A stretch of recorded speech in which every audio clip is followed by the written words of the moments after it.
importante y después lo vamos a ir complejizando en la segunda unidad. El texto que ustedes tienen se llama, es parte del cuadernillo del ingreso a comunicación social. Es un texto de dos autores, Salva y Maturano. Les presento solo una parte de la parte 1 para que ustedes vean cómo es el tema de la lectura y de las operaciones cognitivas. Salva y Maturano son dos autores mendocinos. Estela Salva falleció hace un tiempo corto, fue una gran pérdida en el mundo de la comunicación y de las letras, una persona muy estudiosa, muy volcada a lo que es la comprensión en la universidad. Fue mi profesora cuando transité la universidad. Y este texto es parte del ingreso, del cuadernillo de ingreso, y habla de esto, de la lectura. ¿Qué es la lectura? ¿Para qué sirve la lectura? ¿Qué es la lectura en la universidad? Ustedes empiecen a leerlo. Y después nos presenta que para comprender necesitamos realizar 8 operaciones cognitivas. Acá ya tenemos como el primer dato, ¿sí? Son 8 operaciones cognitivas.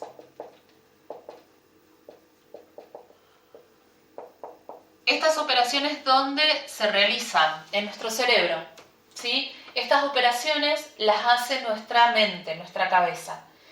Después nosotros, y lo va a diferenciar el texto y también es una pregunta de la guía, ¿qué es una operación y qué es una estrategia? ¿Qué hago yo en la estrategia? La estrategia es mía, personal, que un poco yo se los pregunté en la actividad del modelo de lectura. La estrategia es, no sé, a mí me sirve subrayar y transcribir. Y a partir de ahí, yo no soy muy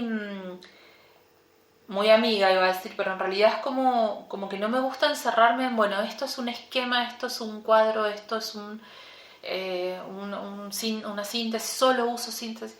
No sé, yo personalmente digo, mi forma de estudiar, voy recopilando, voy pegando palabras, uso mucho afiches.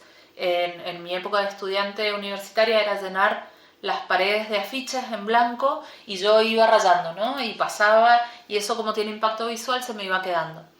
La estrategia es personal, es independiente, es única, es mía. La operación pasa en la cabeza y es el proceso que todo lector tiene que hacer. Como ya dije también, cuando nosotros hablamos de estudiar lo que pasa, particionamos. Entonces, esta partición para estudiar nos dice que son 8. ¿Qué quiere decir? Que yo hago las 8, hago una, después otra, después... No, a veces hago 2 o 3 juntas.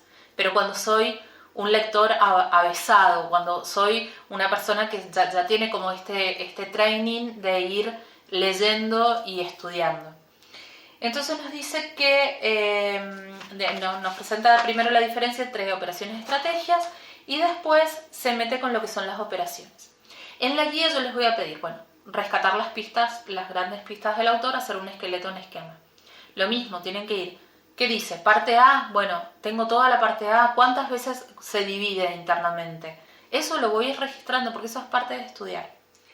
Operaciones cognitivas. La primera nos dice que es contextualizar. La segunda dice que es decodificar. Así les presenta el texto. Yo siempre les digo lo mismo. Yo siempre les digo lo mismo.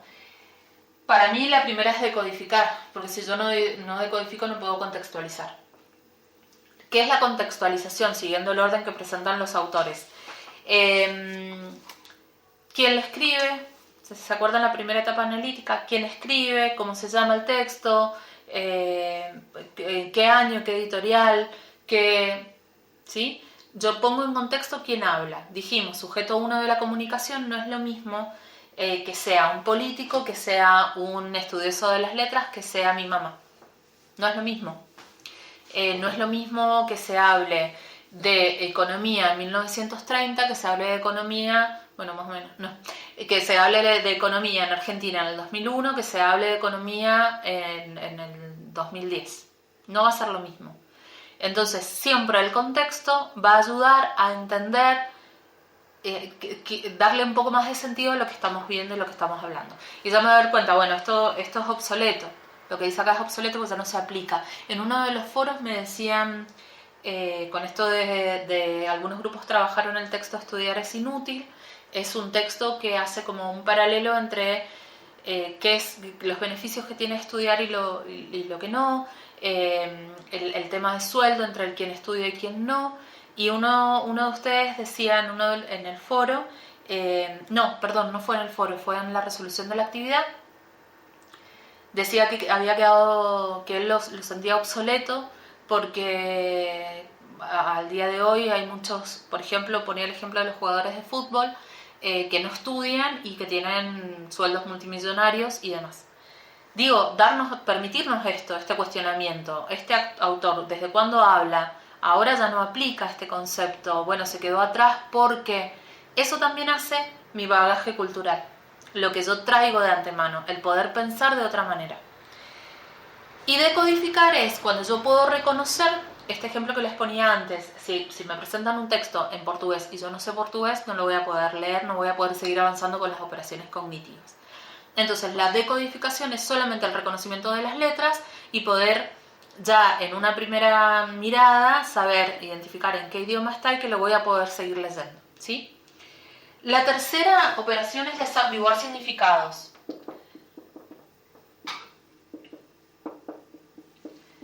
¿Cómo desambiguo? De dos formas. Desambiguar significado quiere decir, a ver, nosotros dijimos, voy a avanzar en el texto y voy a leerlo de corrido, de principio a fin. Me voy a encontrar con este fastidio que yo les digo, esta incomodidad, ¿qué dice acá? ¿Qué es esto?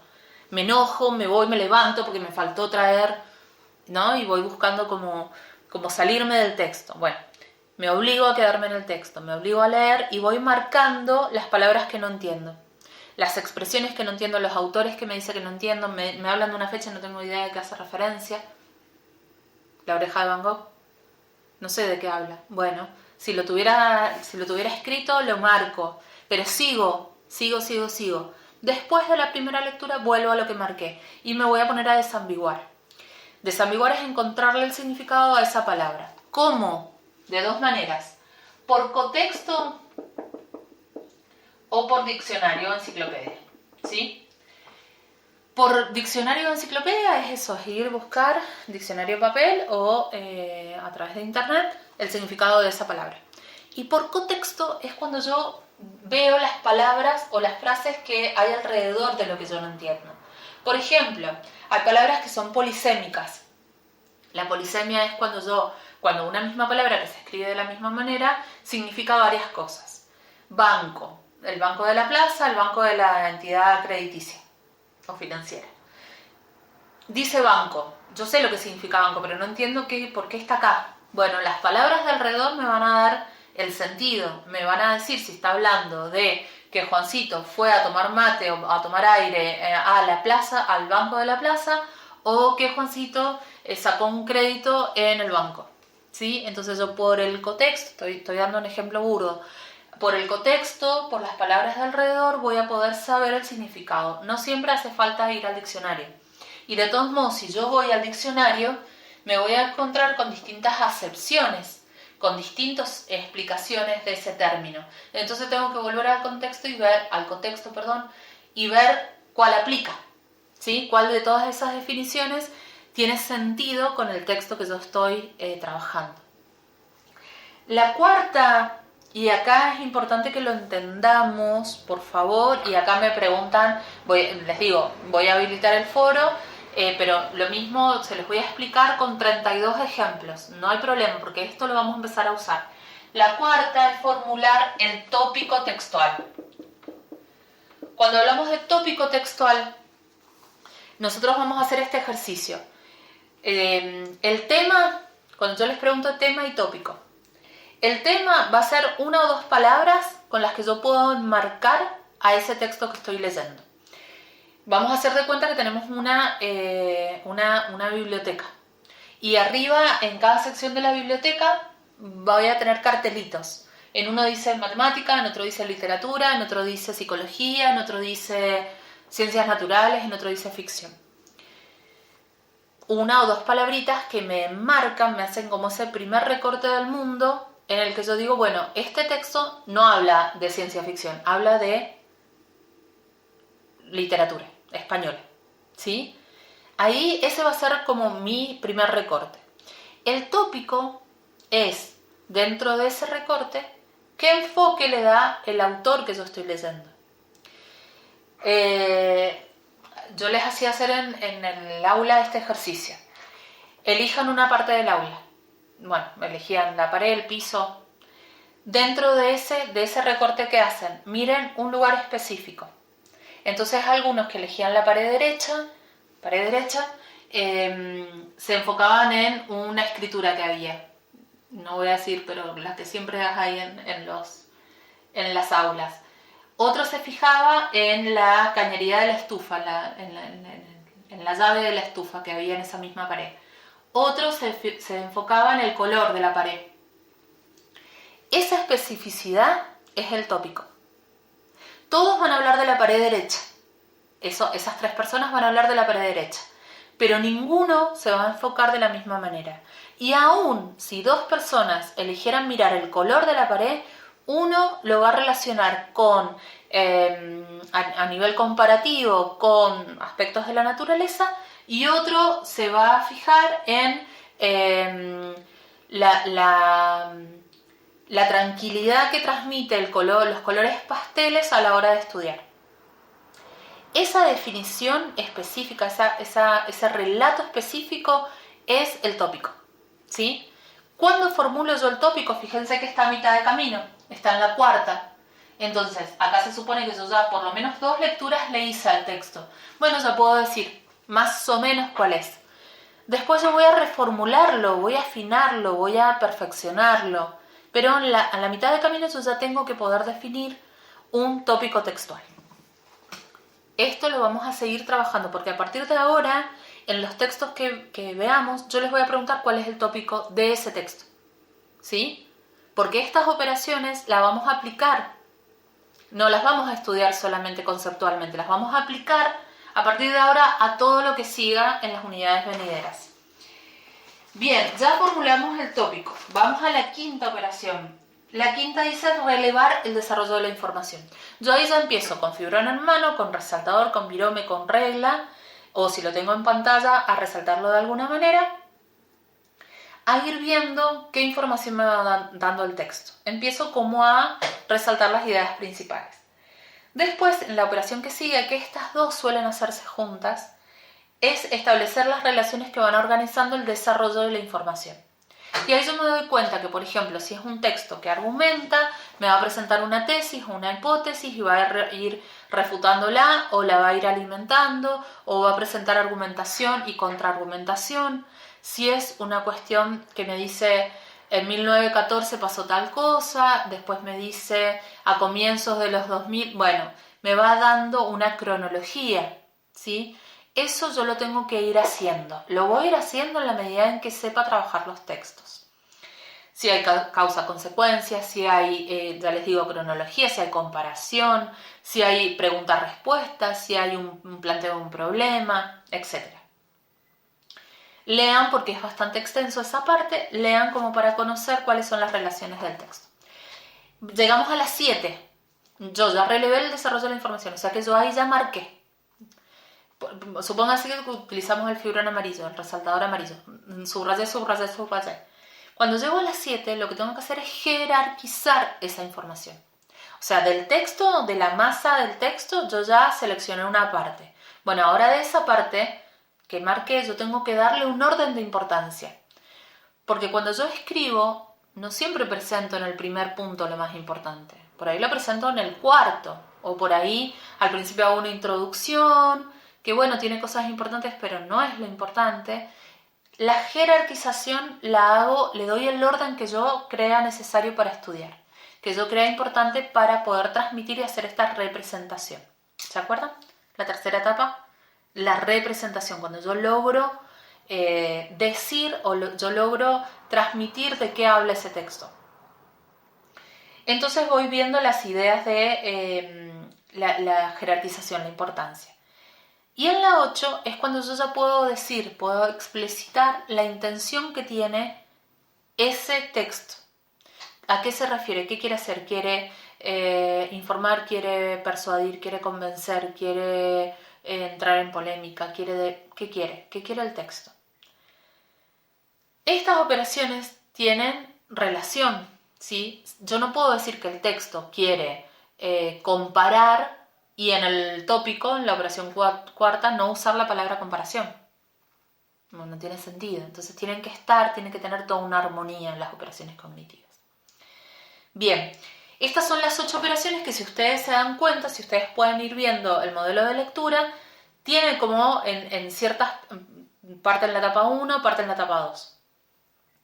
Y después vamos a ver, el texto les presenta 2 formas de reconstrucción del texto. Presten atención porque esto también lo pregunto y después me terminan contestando cualquier cosa. ¿Cuáles son las 2 formas de representación de un texto que presenta este texto? No quiere decir que sean las únicas. Y habla de resumen y síntesis. Cuestiones súper sabidas por nosotros desde el secundario. Estudian qué es el resumen y estudian qué es la síntesis, ¿sí? Primero les presenta el resumen. Recuerda que el resumen es fiel, yo sigo el orden que me establece el autor, solamente que en una proporción menor. Fíjense qué porcentaje les habla. Si tengo un texto de 10 páginas, no me puede quedar 9. Eso no es un resumen, ¿sí? Tampoco me puede quedar una. Y la síntesis es una reelaboración, ¿sí? Es donde yo puedo agarrar el texto y reordenarlo, darle como una interpretación más libre, si se quiere, aunque no respete la estructura, ¿sí? Y después habla de representaciones gráfico-verbales y nos presenta el cuadro comparativo, fíjense cómo se hace, nos presenta el cuadro cronológico, el cuadro sinóptico y el diagrama. Y ahí empieza una parte que dice producción. La producción es ahí, no la vamos a ver, ¿sí? Porque la vamos a ver en la unidad 3. Se quedan hasta diagrama, ¿sí? Que es la presentación de distintas formas que tiene cada uno de nosotros como para elaborar los textos que nos vamos encontrando.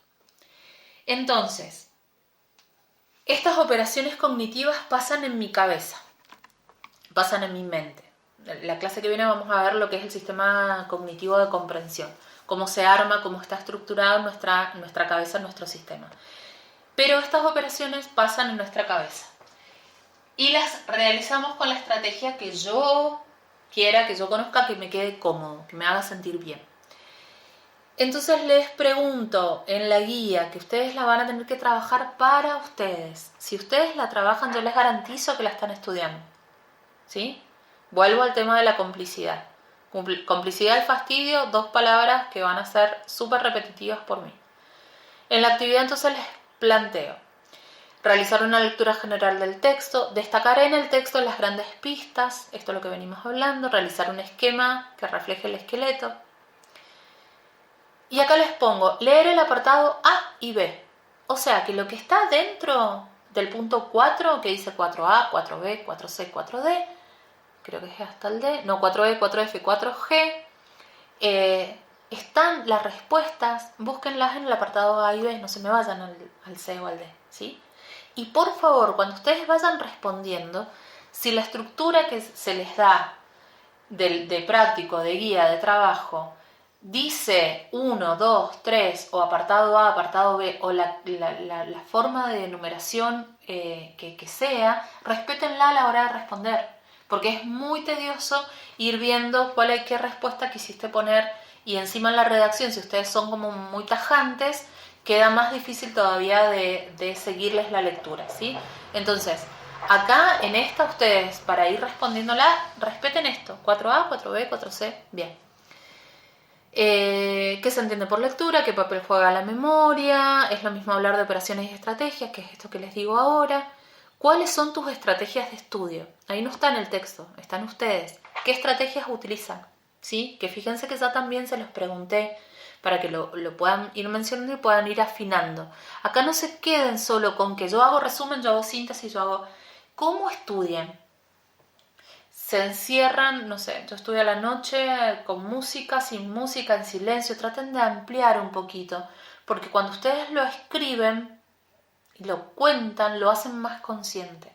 Yo necesito, por ejemplo, en mi casa éramos 3 hermanas, una casa chiquita, nos llevábamos poca diferencia, entonces estábamos todas más o menos en la misma situación de estudio, secundaria o empezando la universidad y terminando la secundaria. Mi hermana más grande era silencio, pero absoluto, no podía volar una mosca.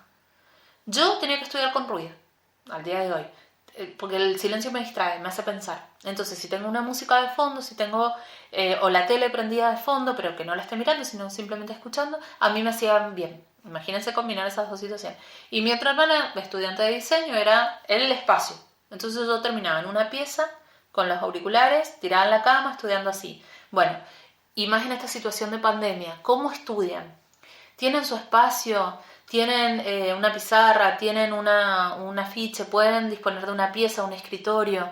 Porque también es una cuestión muy irreal, que yo siempre me río de cuando nos dan las técnicas de estudio o cuando ustedes les dan en el pre. Tienen que tener luz natural, el escritorio, la plantita, sí, divino, pero la realidad no siempre va de la mano. Entonces, ¿qué quiere decir? Que si yo no tengo mi escritorio, mi plantita, la luz del sol y silencio, paz y amor y el saumerio prendido, ¿no voy a poder estudiar? No, simplemente tienen que ser, otra frase que uso recurrentemente es, tienen que ser buenos con su cerebro. Tienen que aprender qué les hace bien y tratar de mantenerlo. Si me hace bien estudiar con música, chicos, estudien con música. Por más que les digan que lo que se recomienda no estudiar con música. Cada persona es un mundo y lo bueno es que ustedes se conozcan, ¿sí? Explica en pocas líneas qué es tema y qué es tópico. Esto a nivel de definición, ¿sí? ¿Cuáles son las operaciones necesarias para comprender un texto? Que son las 8. Ahí quiero que a ustedes les queden seguiditas las 8 y resumido lo que es para que ustedes les puedan explicar. Registra la diferencia entre las siguientes operaciones cognitivas. Ya las escribieron. Ahora lo que quiero es que registren cuáles son las diferencias entre relevar el desarrollo de la información y jerarquizar la información. ¿Sí? Que la puedan escribir. Después ya salimos del 4 y nos vamos al 5. ¿Cuáles son las 2 formas de producción que representan la comprensión de un texto? Fíjense que yo se las doy en la guía y esto después está en el parcial. Entonces traten de hacerlo bien ahora para ir estudiándolo como corresponde. Explica otra frase de Umberto Eco, un texto que tiene relación con lo que venimos viendo en el video de debate. Un texto es realmente una máquina perezosa que descarga gran parte de su trabajo sobre el lector. En el punto 6, en la pregunta 6, yo apunto a 2 cosas. Primero, a que ustedes puedan reflexionar. Y segundo, a que ustedes puedan redactar esa reflexión. Que ustedes puedan elaborar una respuesta que ya no está en el texto, sino que está en su cabeza.